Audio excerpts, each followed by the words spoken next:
ওং নমো ভগবতে বাসুদেবায়। জয় শ্রীকৃষ্ণ। রাধে রাধে বন্ধুরা। 12ই আগস্ট 2026-এর এই অমাবস্যা কোনো সাধারণ অমাবস্যা নয়। এই অমাবস্যায় ঘটতে চলেছে সূর্যগ্রহণ। সেই সূর্যগ্রহণটি যেমন তেমন সূর্যগ্রহণ হবে না। সেই সূর্যগ্রহণটি এক পূর্ণগ্রাস সূর্যগ্রহণ। এই সূর্যগ্রহণের প্রভাবে অনেক অন্ধকার ও আচ্ছনীয় জিনিস হয়ে থাকে। বিজ্ঞান ও জ্যোতিষশাস্ত্র অনুযায়ী সূর্যগ্রহণ সর্বদা অমাবস্যা তিথিতে সংঘটিত হয়। কিন্তু 12ই আগস্ট 2026-এর এই অমাবস্যা কোনো সাধারণ অমাবস্যা নয়। অমাবস্যা হলো সেই তিথি যখন চাঁদের কোনো আলো পৃথিবীতে পৌঁছায় না, চারিদিক ঘুরঘুরে অন্ধকারে ঢেকে থাকে। তন্ত্রশাস্ত্রে অমাবস্যাকে বলা হয় সমস্ত গুপ্তবিদ্যা এবং অতন্ত্রীয় শক্তির জাগরণ রাত। এই তিথিতে পৃথিবীতে চারপাশে থাকা নেতিবাচক শক্তি বা নেগেটিভ এনার্জি সব থেকে বেশি সক্রিয় থাকে। এমনিতেই অমাবস্যার এই চরম অন্ধকার আর ওপর মহাকাশে ঘটছে পূর্ণগ্রাস সূর্যগ্রহণ। জ্যোতিষ মতে সূর্য হলো আমাদের আত্মার তেজ, আত্মবিশ্বাস এবং জীবনী শক্তির কারক গ্রহ। যখন গ্রহণের সময় মায়াবী গ্রহ রাহু আমাদের সূর্যদেবকে পুরোপুরি গ্রাস করে ফেলে, তখন মহাবিশ্বের শক্তির ভারসাম্য পুরোপুরি বদলে যায়। এই যেন আলো আর অন্ধকারের এক মহাযুদ্ধ। একদিকে অমাবস্যার প্রভাব, অন্যদিকে রাহুর গ্রাসে সূর্য। এই দুই মহাশক্তির প্রভাবে পৃথিবীর চৌম্বকীয় ক্ষেত্রে এমন এক প্রবল আলোড়ন সৃষ্টি হয় যা সাধারণ মানুষের পক্ষে কল্পনা করা কঠিন। প্রাচীন মুনি ঋষিরা হাজার হাজার বছর আগেই তাদের দিব্য দৃষ্টিতে দেখতে পেয়েছিলেন যে এই নির্দিষ্ট সময় প্রকৃতির কোলে থাকা কিছু বিশেষ গাছপালা তাদের শিকড়ের মাধ্যমে মহাবিশ্বের এই প্রবল ঐশ্বরিক শক্তিকে শোষণ করে নেয়। সাধারণ দিনে যে গাছটি নেহাতেই একটি আগাছা, অমাবস্যা এবং সূর্যগ্রহণে এই মহালগ্নে সেই গাছের শিকড় হয়ে ওঠে সাক্ষাৎ সঞ্জীবনী সুধা। এটি ধারণ করলে আপনার শরীর ও মনের চারপাশে এমন এক পজিটিভ শক্তি বলয় তৈরি হয় যা কোনো কালো জাদু, গ্রহদোষ বা দুর্ভাগ্যের ছায়াকে আপনার ধারে কাছে ঘেঁষতে দেয় না। বন্ধুরা, তাই এই বিরল মুহূর্ততে কোনোভাবেই হাতছাড়া করা উচিত নয়। জ্যোতিষ মতে অমাবস্যা ও সূর্যগ্রহণ এমন ভয়ঙ্কর অথচ শুভ মহাশক্তি কয়েক 10 বছর পর পর আসে। এই বিশেষ দিনে মহাবিশ্বের এক বিপুল শক্তি জাগ্রত হয়। আর ঠিক এই মহেন্দ্রক্ষণে যদি আপনি প্রকৃতির আশীর্বাদ স্বরূপ বিশেষ 5টি গাছের শিকড় সঠিক নিয়মে আপনার হাতে ধারণ করতে পারেন, তবে আপনার জীবনে চাকা ঘুরে যেতে পারে। বন্ধুরা, কিন্তু কোন সেই 5টি দৈব গাছের শিকড় যা এই গ্রহণের দিনে ধারণ করলে আপনাদের জীবনের সমস্ত আর্থিক কষ্ট ও আটকে থাকা কাজ, গ্রহদোষ এবং নেতিবাচক শক্তি মুহূর্তের মধ্যে দূর হয়ে যাবে? এবং এই সূর্যগ্রহণের দিন কি কি করা উচিত নয়? বন্ধুরা, এই সূর্যগ্রহণের রাতে অথবা অমাবস্যার রাতে কি কি করা উচিত নয়?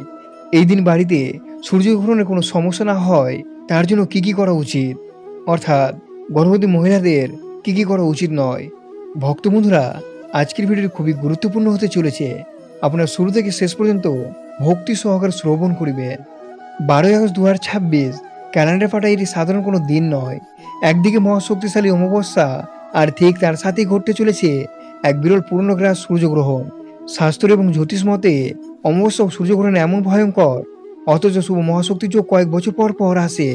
এই বিশেষ দিনে মহাবিশ্বের এক বিপুল শক্তি জাগ্রত হয়। একদিকে থাকছে ঘন অন্ধকার ছান্ন অমাবস্যার তিথি, আর ঠিক তার সাথে সাথে ঘটতে চলেছে এক অতি বিরল পূর্ণগ্রাস সূর্যগ্রহণ। এই বিশেষ দিনে মহাবিশ্বের সমস্ত নেতিবাচক এবং ইতিবাচক শক্তি এক অদ্ভুত খেলা চলে আমাদের পৃথিবীর ওপর।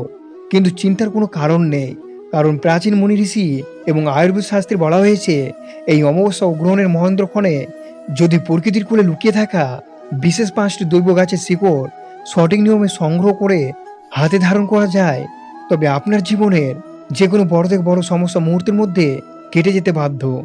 এই 5টি গাছের শিকড়ের মধ্যে এমন কিছু ঐশ্বরিক গুণ ও চৌম্বকিক শক্তি রয়েছে যা অমাবস্যা এবং গ্রহণের সময় কয়েক হাজার গুণ বেশি শক্তিশালী হয়ে ওঠে।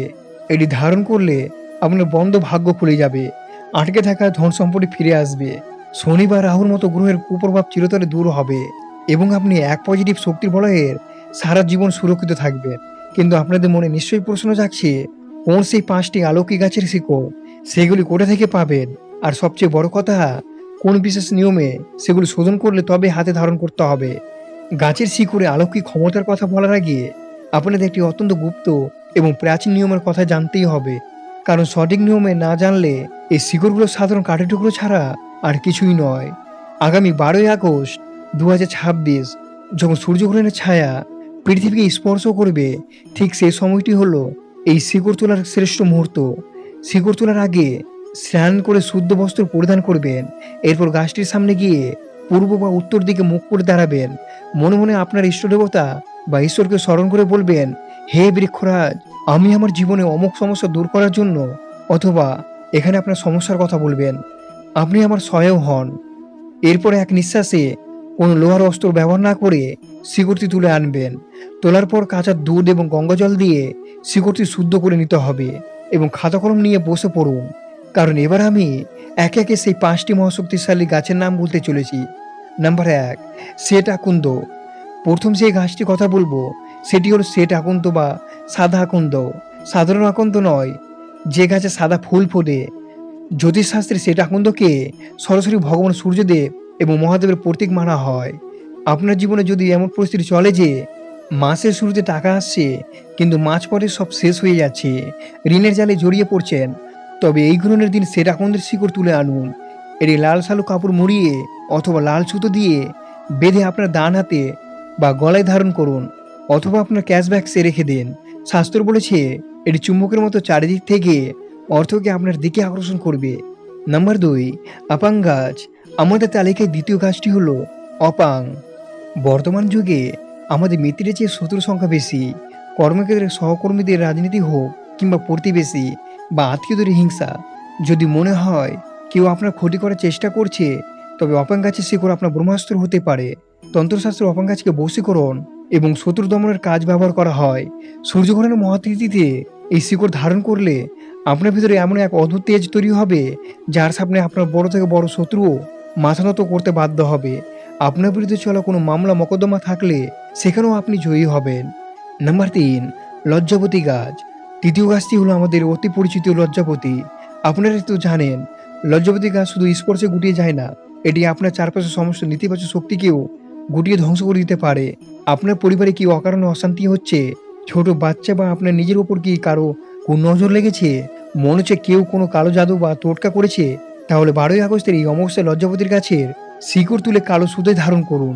এটি আপনার শরীরের চারপাশে একটি অদৃশ্য সুরক্ষা বলয় তৈরি করবে, যা কোনো অশুভ শক্তিকে আপনার ধারে কাছে ঘেঁষতে দেবে না।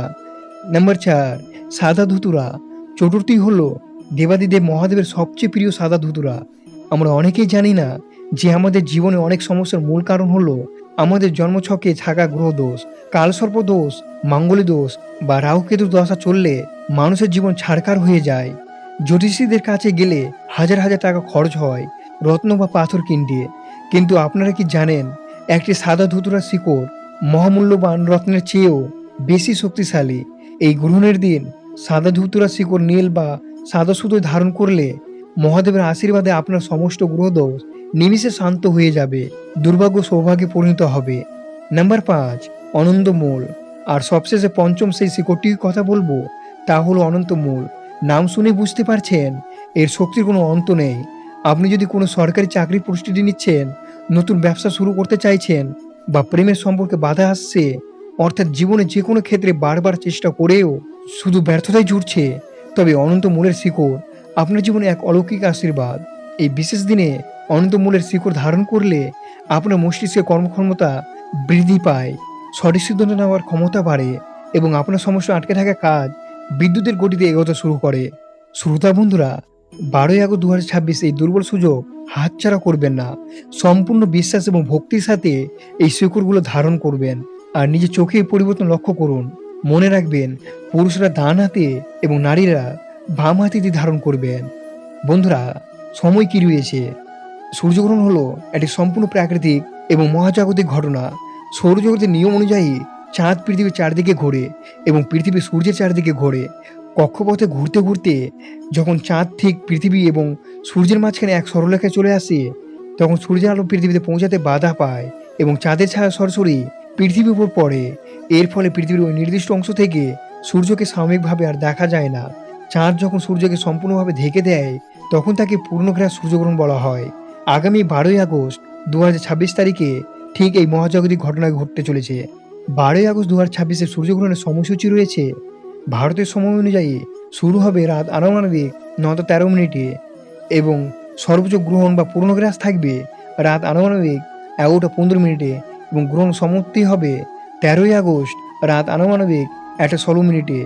যেহেতু ভারতীয় সময় অনুযায়ী এই গ্রহণটি রাতের বেলা সংঘটিত হবে, ভারত থেকে অর্থাৎ পশ্চিমবঙ্গ থেকে এই সূর্যগ্রহণটি দেখা যাবে না এবং বাংলাদেশেও এই সূর্যগ্রহণ দেখা যাবে না।